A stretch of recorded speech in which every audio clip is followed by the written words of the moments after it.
Kelima, komitmen. Kita sekarang sudah lebih dari setengah perjalanan mendiagnosa kesehatan rohani Anda.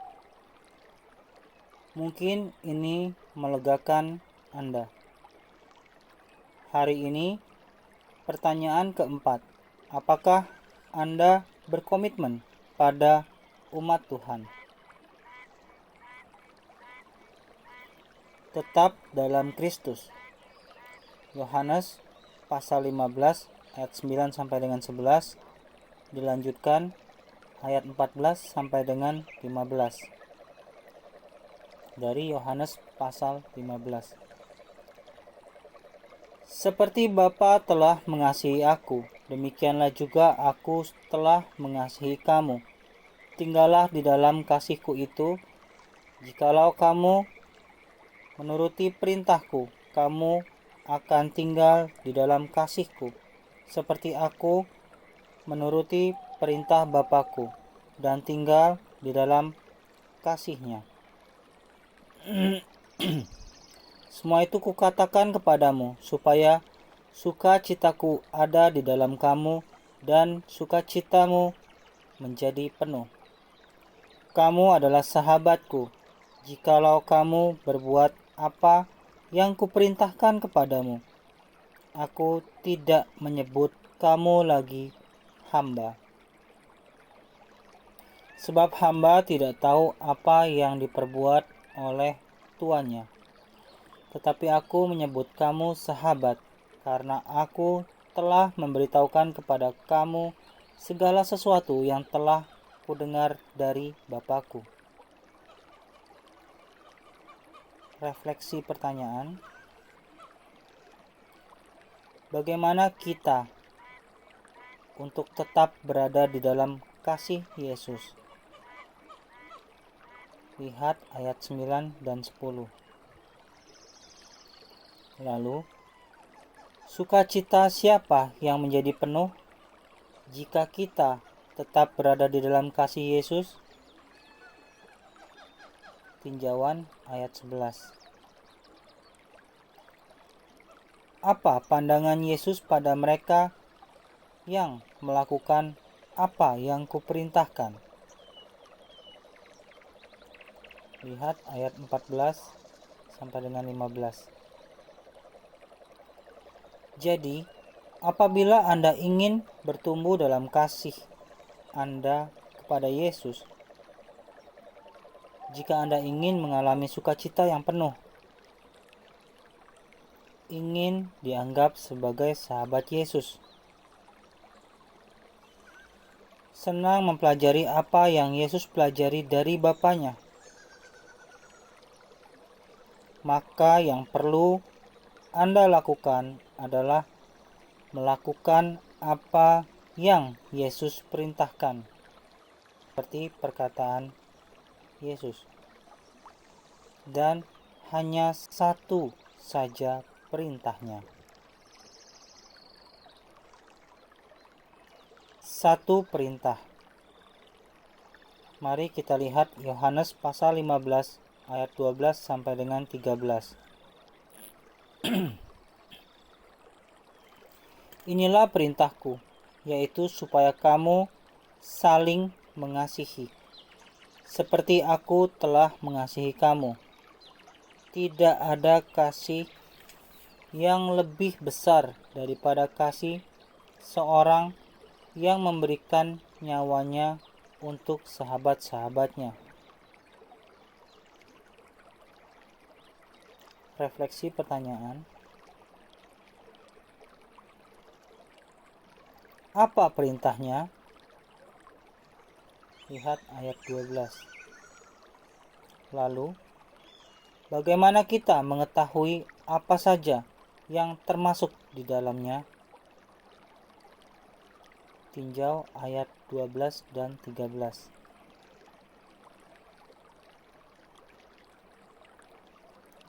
Mari kita lihat Roma 12. Roma pasal 12 ayat 9 sampai dengan 16. Roma pasal 12 ayat 9 sampai dengan 16. Hendaklah itu jangan pura-pura. Jauhilah yang jahat dan lakukanlah yang baik. Hendaklah kamu saling mengasihi sebagai saudara dan saling mendahului dalam memberi hormat.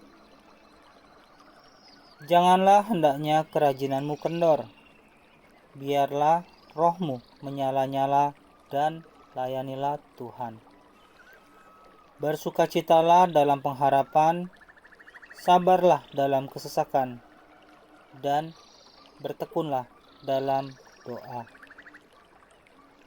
Bantulah dalam kekurangan orang-orang kudus, dan usahakanlah dirimu untuk memberikan tumpangan. Berkatilah siapa yang menganiaya kamu. Berkatilah dan jangan mengutuk. Bersukacitalah dengan orang yang bersukacita, dan menangislah dengan orang yang menangis. Hendaklah kamu sehati sepikir dalam hidupmu bersama. Janganlah kamu memikirkan perkara-perkara yang tinggi, tetapi arahkanlah dirimu kepada perkara-perkara yang sederhana. Janganlah menganggap dirimu pandai. Paulus sedang memberikan beberapa cara kepada gereja di Roma untuk mendemonstrasikan kasih yang tulus kepada umat Tuhan, seperti Kristus. Beginilah penampilan sehari-hari dari kasih Kristen. Apabila kita tidak dipanggil untuk mati bagi saudara-saudari kita. Jika setiap kita menghidupinya, bagaimanakah hal-hal ini akan terlihat nyata dalam gereja Anda? Adakah dari hal-hal tersebut yang mengejutkan atau menantang Anda? Ini merupakan hal yang sangat sederhana dan sangat menantang. Kasih kita kepada sesama orang percaya merupakan alat diagnosa pemberian Kristus untuk mengetahui apakah kita benar-benar mengasihinya dan benar-benar menikmati pengenalan kita akan Dia. Ini adalah kasih yang paling tepat yang terlihat nyata dalam tindakan menghormati sesama, berbagi dengan sesama, bersikap ramah terhadap sesama, bersukacita dan berdukacita bersama sesama. Apabila Anda tidak dengan tulus berkorban, benar-benar mengasihi umat Tuhan, maka Anda sedang bergumul dalam kehidupan rohani Anda. Tetapi jika benar-benar dengan tulus mau berkorban dan mengasihi umat Tuhan, maka kerohanian Anda sedang bertumbuh. Sesederhana itu. Mari kita lihat 1 Yohanes pasal 4 ayat 9 sampai dengan 11.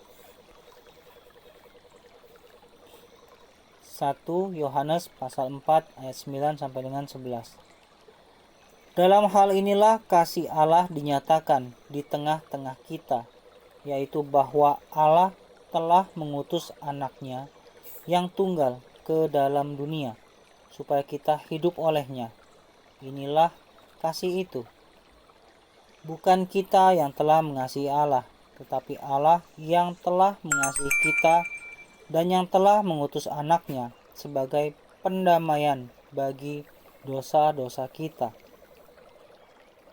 Saudara-saudaraku yang kekasih, jikalau Allah sedemikian mengasihi kita, maka haruslah kita juga saling mengasihi. Apabila sulit sekali bagi kita untuk mengasihi sesama anggota gereja kita, janganlah melihat ke dalam diri Anda dan berusaha untuk mencari perasaan dan keinginan untuk bertindak dalam kasih. Sekali lagi, jangan. Lihatlah yang di luar diri Anda. Pandanglah tindakan kasih Allah yang mengurus putranya mati di salib demi Anda. Saat Anda memandang salib, Anda akan mengasihi Kristus. Dan saat Anda memandang salib, Anda akan melihat bagaimana cara mengasihi umatnya. Lagi pula, Raja kita mengatakan bahwa segala sesuatu yang kamu lakukan untuk salah seorang dari saudaraku yang paling hina ini, kamu telah melakukannya untuk aku.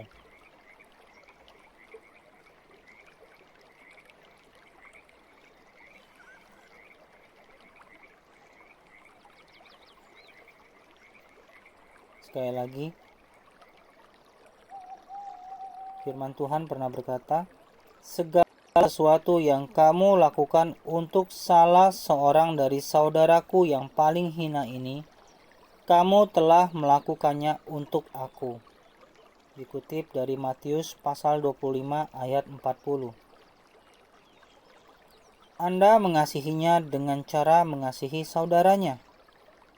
Ia mengasihi Anda saat Anda mengasihi keluarganya.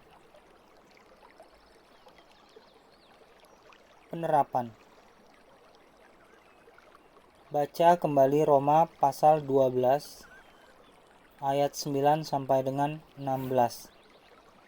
Roma pasal 12 ayat 9 sampai dengan 16. Bagaimana Anda akan mengasihi umat Yesus seminggu ini? Lalu, bagaimana Anda akan memanfaatkan salib untuk memotivasi kasih Anda? Sekian, sampai jumpa pada chapter berikutnya. Tuhan Yesus memberkati.